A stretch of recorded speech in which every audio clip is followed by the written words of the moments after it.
What up, guys? This is your boy Lyco and have Duo back at it again with one more video. Just a quick little something to, I did a short. It should be up already, which is basically because people, some comments are coming like, oh, I'm just because I'm a Nintendo guy, Nintendo channel, that, I don't know why we want to do stuff with Nintendo when you can get PC and all that stuff. And again, the video is literally, I have a PC that could play any games I want and stuff. And I'm gonna do a video about the PC sooner or later. And I have a PC where I gotta do it. Just my time is the time, right? But telling you right now, if I want to, I can. I don't want to. So why are you bothering me? I don't bother people. I make these videos and put them up there. You come to the channel to watch them. You see if I'm telling the truth or see if it's convenient to you. If you think I'm lying, I have no problem trying to get all, to see if you could shed light on what I'm saying that's wrong. I don't think I'm wrong. And if I am wrong in some cases, I've done do this. I have also gone back and said, hey, I was wrong. I mean, look at the Arlo video. A lot of guys, I'm not a fan of Arlo, but when Arlo says certain things that make sense, I'm going to say, yeah, you know what, that makes sense because I don't hate the guy. I don't dislike him. I don't dislike a lot of people. Really. I just think gamers have done everything's up with gaming, and you saw that last week with the Wizards videos. If you need to go back again, check those out. Trust me, you'll see gamers are the one that destroyed the gaming industry. But we're here with this video now, talking about everybody stop buying video games and why. And I want to see what this person's talking about. So let's jump into this. Let's see what he's talking about, and go from there and add it to the list of videos. People aren't buying games anymore, and honestly, how can you blame them? The industry is a dumpster fire right now. Studios are panicking over falling revenue, pointing fingers at everyone except themselves. Ubisoft's stock crashed 40%. They're laying off thousands of employees, and their response is to blame market conditions, blame Star Wars for not being popular enough, blame literally anything that isn't their own.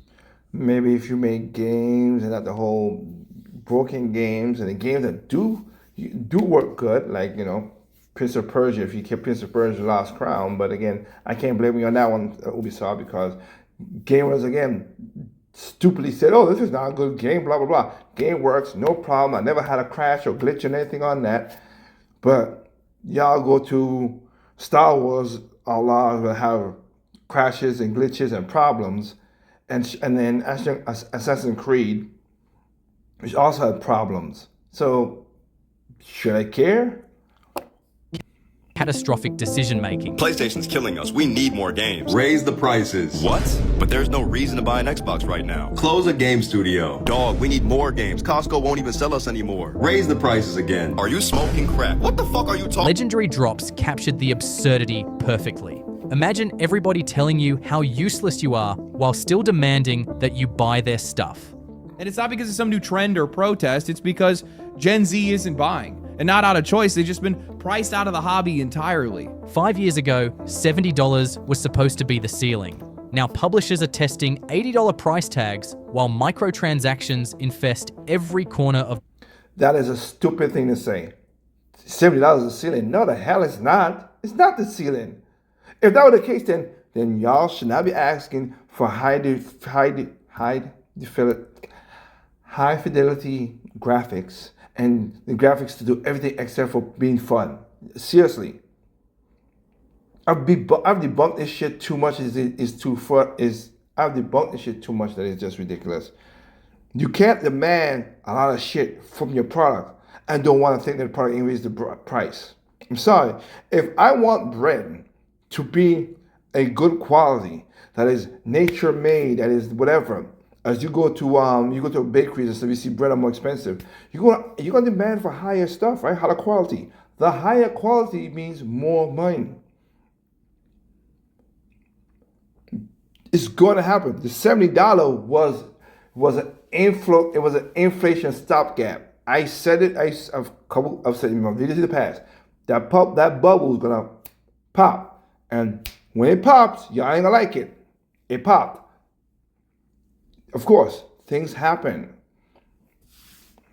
If y'all was wise with your money and stop buying broken, unfinished, crashing games, getting games that are always online, and all the usual stuff that I always say. Maybe we wouldn't be in this situation, but we are. The industry. These guys have brought in billions of dollars off the back of our spending and then poured 2 to 3 times as much into absolute garbage. Nintendo and the Pokemon Company think Yeah, y'all buy it still. we are stupid. And now people are finally starting to see, like, oh no, this company, like, they don't fucking like us. And after all of that, an entire generation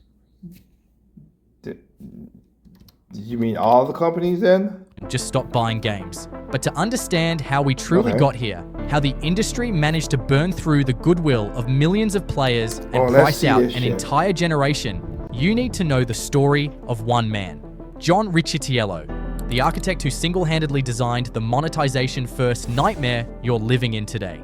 John Riccitiello isn't some cartoon villain twirling his mustache in a boardroom. He's a businessman who genuinely believed he'd discovered the future of gaming. Former EA CEO, whose philosophy infected an entire industry like a virus. The moment that changed everything happened in a 2012 stockholder speech. Riccitiello laid out his vision with the kind of confidence only an executive worth millions can muster. When you are 6 hours into playing Battlefield and you run out of ammo in your clip, and we ask you for $1 to reload, you're really not very price sensitive at that point in time. Read that again. 6 hours into a game you already paid $60 for, you run out of ammo. And you want to know why the industry is what it is. Here's the thing. If you dumb fucks would just be like, oh, you want me to charge $1? Here's the fun thing. I want to learn about this shit, which I did, before the game comes out. And then and then I'm like, no. I'm not buying your shitty game, EA, which, again, I worked with EA for several games. I worked with the EA side. I saw how the sausage got made. Even I was like, I worked at EA in the past, in 2000, in the teens. 1. 2. Again, buyers beware, like, huh? Why would I buy? Y'all wanted to be such with an in crowd with everybody else. Again, I was a black ops person. I like Call of Duty 1, Call of Duty 3, Modern Warfare 3, Modern Warfare 1, Modern Warfare 3, Black Ops 1, Black Ops 2. I bought Ghost. And even then I was like, And when I saw the other game, I'm like, yeah, nah, F off. I don't like that shit. I don't like that shit. And that's what it is. You stop. You don't buy dumb shit. How stupid are y'all to follow this? Just like with The Crew. Oh, I was online. Well, that ain't a game for me. But y'all bought it. And you're surprised when the servers got shut down. How stupid are you? They want another $1 to let you keep playing. That speech became gospel. Design games around monetization first, gameplay second. That was the core belief, the philosophical foundation that would reshape AAA gaming for the next decade. Fast forward to 2022, Riccitiello's at Unity now, and he's got some thoughts about developers who don't prioritize monetization from day one. He calls them fucking idiots. He apologized later, but the mask had already slipped. That's what he actually thinks. If you're not designing your game as a money extraction machine from the ground up, you're an idiot. His philosophy spread throughout the industry. It became standard operating procedure. Every AAA game now feels like it's nickel and diming you because of this mentality. Season passes exist because it would not have ever worked if gamers didn't buy the bullshit. Point blank, period. Shit would not sell if stupid people gave them money. That's it. Who worked on with FIFA. Now it's football club, whatever the dumb shit is now. World Cup 2002, World Cup 2006, World Cup 2010. And some of the FIFA game between there. And when I started seeing the damn card stuff and they were trying to do that shit, I was like, I ain't playing it. And like I said, those are games I worked on and played. I stopped playing FIFA after 2010. I stopped. I was like, this ain't worth it. So my point is, if people, again, did what I did, this thing would never spread. But y'all fuckers bought it. this. $70 games with $20 cosmetics exist because of this. Richetiello Yeah. didn't invent microtransactions, but No, he he did not. legitimized designing games as monetization platforms first and Let's not forget Bethesda with the daggone horse armor now. Come on now. They were more than just him, but I'll keep on going. entertainment second. His vision didn't appear overnight though. To understand how it took hold, we need to go back to where it all started. Early gaming was simple. You bought a complete product, you owned Yep. it. That was the Yep. transaction. Expansion Exactly. packs added genuine value. Things like Shivering Isles for Oblivion or Undead Nightmare for Red Dead Redemption weren't sold back to you. They were full experiences built after the main game shipped. Games had to be finished before release because you couldn't patch them, so the relationship between developer and player was built on mutual respect. Then online connectivity changed everything. At first, did. nothing seemed wrong. Early DLC made sense because it followed the expansion pack model, giving you actual content that was worth paying for. But somewhere along the way, someone at Bethesda decided to test the waters. There you They go, added horse Bethesda. armor in Oblivion and charged $2.50 for something cosmetic that did absolutely nothing. Nothing. People laughed at it, mocked it, but they also bought it. The test was successful. Thank you. You mock the thing. You laugh at the thing. I did the same thing too. The difference is though, I didn't went into my wallet and say, hey, here's my money, Bethesda. No. I didn't when I didn't buy the Bethesda game in the first place, but I wasn't that stupid. Mobile gaming proved something terrifying to AAA publishers. You didn't need to win over everyone, just a tiny fraction of players. If you could psychologically hook them, you could make billions. And the AAA industry took notice. This is where the rot really set in. AAA Legendary Drops industry? explained what happened to AAA development. One of the biggest issues in AAA development is bloat. Bloated teams, bloated budgets, bloated management structures where nobody knows what the person next to them actually even does. Does. You end up with departments. I saw that. Dragon Traveler. Ooh. I did saw that. And I'm gonna be honest with you too. I've seen it in my right now. I'm in the office at my architect company. We have that same problem here sometimes. I'm not gonna say it's not a lot, but it does happen sometimes where two chefs in the kitchen. Departments built to manage other departments, pipelines so tangled you can't even see the final product, and a burn rate that is so high, it is a miracle that anything gets shipped at all. One developer put it even more bluntly when talking about why games keep releasing broken. Blame executives. This is mainly seen in the AAA scene due to time constraints placed on devs, along with poor management. Money is prioritized over quality for the big execs. And while you might think to yourself, wouldn't it make more sense to make a passion-filled good product that isn't a half-finished cash grab? And you would be Sorry about that. Like I said, I'm working. correct, but try explaining this to them. He wasn't entirely wrong. Games do need to make money, and developers should definitely understand their audiences. And studios Correct. have bills to pay. The problem isn't Well. necessarily the monetization itself, it's when monetization becomes the only goal. Richetiello completely missed the fact that how you monetize matters. If it's done in Yep. a way that doesn't break the game, people will actually accept it. Star True. Wars The Old Republic and Elder Scrolls Online both have subscription models, but if you're paying that sub, the microtransactions stay reasonable. Cosmetics, quality of life How about don't pay for that shit? I didn't. All right. improvements, convenience features that don't break game balance or turn every session into a constant upsell. These systems respect the player while still making money, but many games would rather do it wrong because it's more profitable. Battlefield asking for $1 to reload your gun. Pay-to-progress systems that break game balance and turn Yep. every match into a credit card battle. Charging $70 for a game, then nickel and diming you with another $50 in day one DLC and season passes. Yep. That's exploitation, and it's what Richetiello's philosophy encouraged. The difference is pretty clear. One adds to the game without punishing players, the other designs frustration into the experience so you'll pay to make it stop.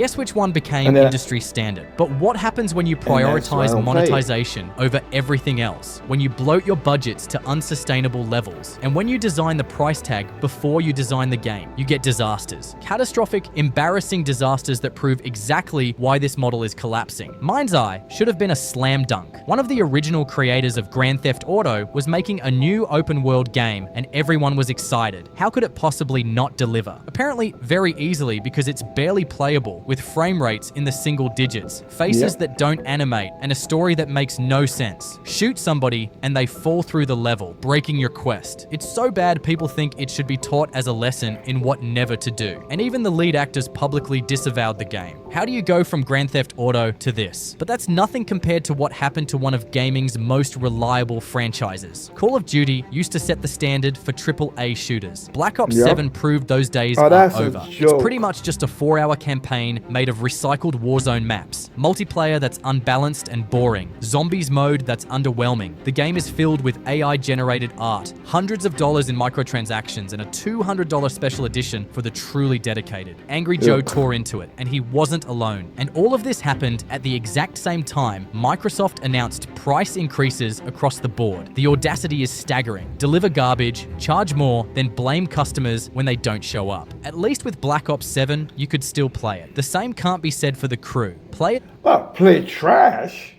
What? You at least play trash. You know, you hurting yourself just to play a stupid game like that. And here comes the crew. I hope I hope you basically say why we're not playing this game. Please tell me, and be honest. Don't sugarcoat it, sir. Paid for the crew, a racing game, and invested years customizing their perfect cars and building memories. Then Ubisoft shut down the servers. The game became literally unplayable, and the message players received was helpful. Why not check the store to purchase your adventures? If you go on YouTube, you'll find people who were cut off in real time in the middle of gameplay. Over 10 games like this were shut down in 2024 alone. You never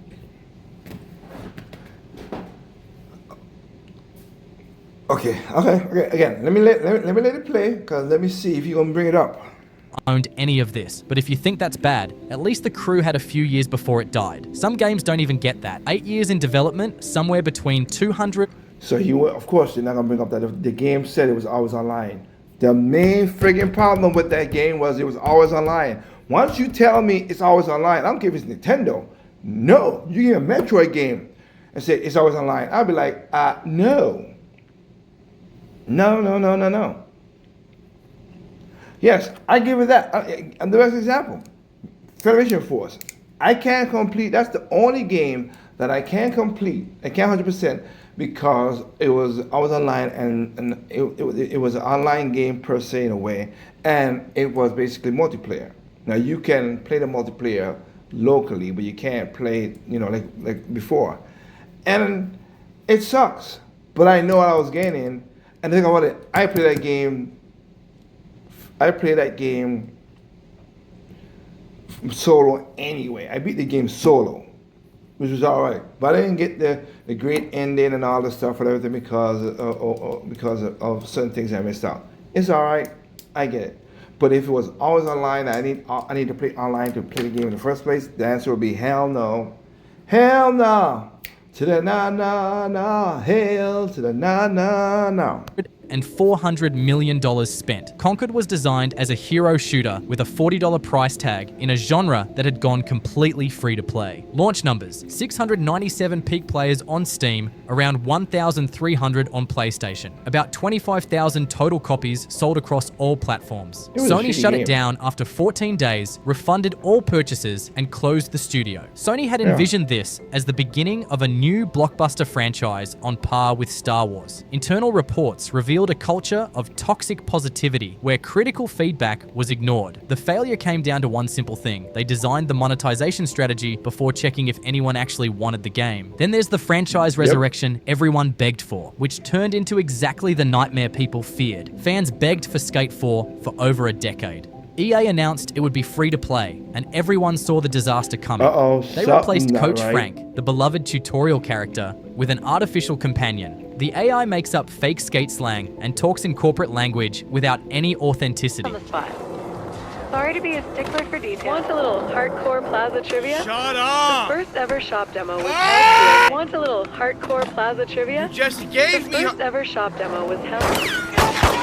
Yeah, keep driving, you droid rust bucket piece of shit The clanker! entire gameplay loop is basically reduced to completing challenges to level up your store, unlock cosmetics, and repeat. No skate, no spot battles, no haul of meat. They removed bone-breaking mechanics to sell $150 currency packs while calling it early access. They weaponized nostalgia and replaced the heart of the franchise with a hollow... They weaponize nostalgia. That's what it is. You don't buy it. Again, why y'all do that? You don't have to buy these games. Nobody's forcing nobody to buy any game from any company. But for some reason, y'all bitch about it. free-to-play extraction model. And these aren't isolated incidents. The Culling 2 peaked at 249 players and was pulled after less than a week. Babylon's Fall peaked at 1,188 players, dropped to one concurrent player, and shut down in 6 months. Good. Itokudu, the ultimate fanfiction. Months. Marvel's Avengers lost 96% of its player base in 2 months, despite having the Marvel IP backing it. All of them designed around monetization first. All of them forgot to ask the most basic question. Is the core game actually fun? This is Riccitiello's legacy, an entire generation of games designed to extract money from players who never showed up. And if you want to see Riccitiello's philosophy perfected into an art form, look no further than Ubisoft. The stock crashed 40% in 2024 alone, and there were massive layoffs. Of course, they blamed market conditions and pretty much anything other than the fact that they can't stop releasing half-baked garbage. Shitty games. Star Wars Outlaws charged $130 for 3-day early access. That was an 85% markup to play the game slightly sooner. What you got was shallow, repetitive gameplay, broken stealth mechanics, and an empty world that felt lifeless. The game sold around 1 million copies, a setback for a Star Wars title, and Ubisoft's response was to blame the Star Wars franchise for not being popular enough. Legendary Drops nailed why okay, I will say this. He ain't wrong. Look at the last couple of Star Wars shit that came out. Not really good. Woke, stupid, they're not really good. none of this is working. The reason that their games aren't selling right now is simple. It's because they suck and they're overpriced. Why would I pay $70 for Assassin's Creed Shadows when I could go pay $40 and play Black Flag? And he's absolutely right. Why would I play Starfield when I could fire up Fallout 3 with mods and make it look current gen? For veteran players, there is less reason than ever to buy these games. For younger players, it's financially impossible. And remember the Crew getting shut down? That was Ubisoft too. There's a clear pattern of killing games players paid for, removing access, and pretending ownership never mattered. CEO Yves Guillemot even said the quiet part out loud, talking about players getting comfortable not owning games. They're not even hiding it anymore. Ubisoft is the perfect embodiment of Riccitiello's philosophy taken to its logical extreme. Monetization first, quality never. But here's what makes all of this even worse. The people getting hurt the most aren't the executives making these decisions. Gen Z makes up 28% of all gamers right now, but 36% of them spend nothing on new games. And before anyone jumps to conclusions, it's not because they don't love gaming, it's because rent, food, and gas come first. Student loans are at... Don't get student loan, one. But two, I got a question for you, sir, and you're young. So what people were doing when it was in the 60s and 70s with the oil embarkment, when prices went up high, and a mortgage was not 9%, not 10%, not 20%, but fucking 40%. Miss me with the bullshit. See, that's your wow. Shit is harder than it was when I was growing up. No ifs, ands, or buts, I get that. But this was not the hardest. This is the new hard right now. There were shittier times back then when people couldn't afford small stuff. So it sucks. But prioritize. We need to prioritize. I mean, I myself is like, I don't think I got enough games for like to last a lifetime. So you know what? I could relax on buying games for a while unless I see something that's worthwhile. I only buy games that are worthwhile that I know I'm gonna be playing maybe 10 years from now because my library is too freaking much. Student loans are dangerous cliff. Yeah, half you fuckers went into a student loan for the dumbest of daggone, for the dumbest, I do mean dumbest of careers. Historic highs. Credit card debt for 18 to 29-year-olds is the highest it's ever been. The job market is brutal. And to top it all off, the cost of living keeps climbing. It should therefore come as no surprise that they have less disposable income than any generation before them. So they're careful. Okay, what the hell was that, man? Sorry for that noise buzzing in. Can I buzz in my ear too? What the shit? Damn ads. With what little they do have. Legendary Drops laid out exactly what's happening. We're about to watch the games industry bottom out and lose the back end. Years of financial pressure shoved onto players. Hey, lazy one. And anybody who been watching my channel for the longest time, I did say that a market crash needs to happen, so we'll see. Games being torn apart and sold back to us piece by piece, all to keep their shareholders happy, all about to flip. And it's not because of some trend or protest. It's because Gen Z isn't buying and not out of choice. They've just been priced out of the hobby entirely, locked out of an economy, handed debt instead of jobs, and scam after scam ever since they became half the debt they choose, but I'll say that. Adults. The math just doesn't work anymore. The top 10% of earners now account for 50% of all US retail sales, and AAA is marketing exclusively to that shrinking 10% while the other 90% gets priced out completely. The 18 to 25 age group is spending 25% less on games than they were just last year. And the thing is that 63% of players only buy 1 to 2 games per year, according to a Sakana survey. A mere 4. Oh, wow. That was how it was back here when I was growing up. Imagine that shit. I was just say, I didn't buy that. My family bought it. But it was 1 or 2 games we had. That's it. Everything was blockbusters and stuff like that. But 1 or 2 games, basically. Hell, I would be happy if I get 1 game that year. Again, what you saying ain't nothing new, my friend. It happened before. 4% of the market buys multiple games in 1 month. When they do spend money, the median price they're paying dropped 20%. Well, I can't answer that because you saw my hauls and hauls and video game stuff that I just bought. But yeah, but I ain't gonna be getting a game. I don't think I'll be buying that game for a while. To be honest with you. From $19.50 down to $15.64. Valve's own data confirms it, showing the average user played only 4 games total in 2023 and 2024. So when Borderlands 4 gets announced at $80 and a fan says, "Don't take that risk, gamers won't pay $80, how does Randy Pitchford respond?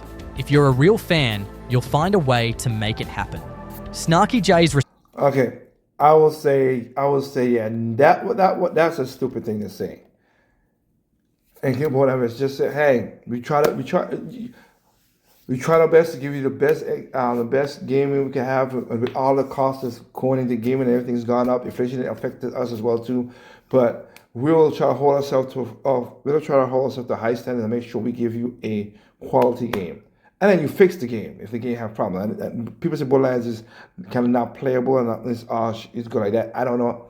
That was never my type of game anyway, so fuck it. But that's how you do it. You said that. Don't say what you just said. That's stupid. Response was perfect. Real fans are struggling to afford eggs and gasoline, my dude. CEOs worth millions telling struggling gamers to just find a way. And her point was spot on. If they'd just be honest about rising costs and promise quality in return, people would understand. But they're not doing that. Then there you go. I just said that. Exactly. That's all you had to do. Jeez. got Sean Layden, former PlayStation executive, who said game prices have to go up because games more expensive to make now than ever before. In other words, gamers should be feeling sorry for the poor executives who can no longer They show me sorry, but what he said is also is 100% correct. afford sports cars while players struggle to buy eggs. One commenter on that article put it perfectly. Nobody ever asked for game budgets to balloon to unsustainable levels. Instead of Yes, you did. Bullshit, and that's the gamer's fault. Hey, you see, I'm on your side, and then y'all just turn it around and make it look good. Yes, you did. Y'all wanted all that graphical engine. Oh, I want 4K. I want to see the hair on my chinny chin chin. Y'all wanted that bullshit. Gamers asked for that shit.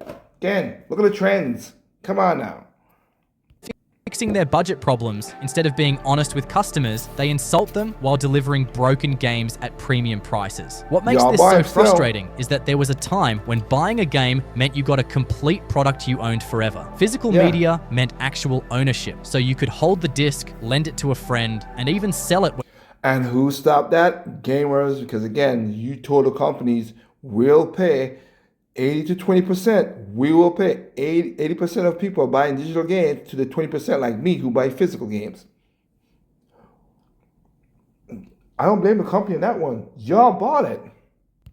You were done. And they were games that worked on day one because they had to. Expansion packs added genuine value and weren't just content that was cut out of the original game and sold back to you. And there definitely weren't any microtransactions nickel and diming you for every little thing or server shutdowns that made your $60 purchase unplayable. Developers actually cared about the player experience because their reputation depended on it. The relationship between developer and player was built on mutual respect. You paid money and they gave you a complete game. Everyone understood the deal. When games cost money, they delivered complete experiences. Games as a service didn't exist as a euphemism for we'll finish it later maybe. DLC meant extra content, actual expansions, not the ending of the game locked behind another $30 purchase. That world is gone, and an entire generation of players never got to experience it. But here's the twist. They're building something new in its place. People are buying more games at lower prices. The money didn't disappear, it moved to indies. Silksong sold 7 million copies at $20 in only 3 months. Repo moved 16.8 million copies.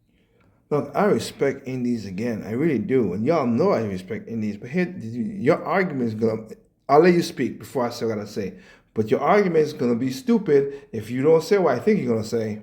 Copies with an average 22,200 daily concurrent players. Schedule 1 sold over 8 million copies. Hades 2 sold 2.3 million copies in just 5 days. And then there's Lethal Company, Content Warning, Chained Together, and Peak selling at $7.99. And all of them blew up. Peak alone sold 5 million copies with 100,000 concurrent players. Then you've got Balatro, Mana Lords, Palworld, Stardew Valley, Terraria, Vampire Survivors, Among Us, which are all thriving and building sustainable audiences. Why? It's simple. You get 4 different games at about $40, whereas a single AAA game will set you back $80. You get 4 different experiences versus one gamble that might be broken at launch. Legendary drops nailed why these games are winning. AAA keeps going wide, trying to be everything to everyone, but what people actually want are games that go deep.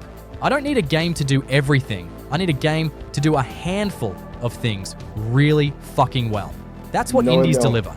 Games built for specific audiences with one goal. I agree with what you said, but that's not what you gamers asked for between the generation 6 up to now. You didn't, so stop that. Be fun. And here's the thing about marketing. Most marketing departments in this industry are completely useless. He's right. Those studios are shedding talent. Maybe that's because they've become the worst place to put it. And if those same professionals that are being kicked out of the industry go on to build the next Larian, the next Supergiant, or the next Sandfall Entertainment, that's not a loss. That's the start of something better. You can spend millions plastering ads everywhere, but if the game doesn't deliver, it doesn't matter. Meanwhile, games like Expedition 33... Okay, so I'm guessing he ain't gonna bring it up. And if he does still, I'll give him credit to that. But yes, there are a couple of indie games out there, but you just list off a couple of indie games to the millions, and I mean millions, of shitty indie games out there. It's no different. I respect the indie market for people trying to do stuff, but again, they're just as human beings are not good people. We're not inherently good. There are enough scammers, crappy games, as you saw in my video I did about the PlayStation thing with the Wizard last week. There are enough games out there that does that. You have a couple people who would give Team Cherry, Respect, Clover Studios, and you get your studios and they will respect, you go with that. But here's the funny thing. Those same studios are the same people who you go with too. I go with Nintendo because majority of times, I say majority of times, because if the game is not good, I'm not going to buy it. Even some games that are good, I don't buy. Not because of that, it didn't interest me. Like I said, I've not bought no Donkey Kong. I used to be a Donkey Kong fanatic in the 90s. I've not bought no new Donkey Kong except for Bonanza until now. So Tropical Freeze and all the other ones I do need to get, I ain't bought. So I'm not a slave to Nintendo only, but my point is, they built a reputation, like in my other videos I've shown. And I respect that, and once I do my review and see what the game is looking like, I buy it. Quite easy, quite simple to me. Outside of that, no. That Temu Indies, I'm looking at that. I like the games they've done. I didn't buy. Look, here's funny enough. I didn't buy the Power Rangers game, but I bought the other games. So it depends on what it is, but the indie market is more rougher than the AAA market because the AAA has a budget to face the games in there, and you get reviews and stuff. That the indie market is basically word of mouth, which is good. I'm not against that, but you have millions of games that are shitty, flip acid, dumb games compared to a Silk Song and a Expedition 33 and all that other stuff. Few in between. So it's not an apples to apples comparison. I love indies, but let's be honest on that. If you really look at the successful games to make a name for yourself compared to whatever party, but the main game, I'll just call it the main game. I don't believe in that AAA game bullshit. To mainstream gaming, indies are worse than the mainstream gaming. It is. And when you go to like places like Sony and Xbox, you get what? 1-2 games a year. Sony, 2 games that's exclusive. Xbox is all over the place. And there's a lot of third parties just slugging there. You get whatever you pick and choose what you want. But indies is not the golden child of everything either. They have it way worse than the mainstream. So shout outs to all the indie people who make good games and stand on it, like Way Forward and stuff like that, and stand on their games. Respect that. But even those games have their limits as well too. Because ain't it Yacht Club game is starting to break apart now? They came with Shovel Knight, showed this, and I love the Shovel Knight game. I love the other stuff, but not everything is perfect. Nothing's perfect, as I always say. Organically, because people genuinely want to talk about them. Word of mouth beats ad campaigns when the game is actually worth talking about. These indie games... Okay, good. The way you say it, actually worth talking about, you're 100% correct on that point. You are, I'll say 90% correct. Because there are games out there that's worth talking about and can word them out, but still people don't buy because of some stupid. So I'm not even gonna go there. Prove you don't need $200 million budgets, 7-year development cycles, predatory monetization, dishonest advertising, or crunch culture. What you do need is a good idea, people who care, respect for your audience, and fair pricing. And here's the problem for AAA. Gen Z grew up watching Kickstarter scams, pre-order disasters, live service shutdowns, and loot box controversies. They learn to wait for reviews, research before buying, and never pre-order blind. Have they really? Really? Don't lie, bruh. Don't lie. They learn. Please.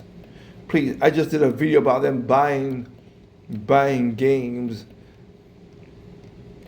Fortnite. Please stop it. Stop the lying.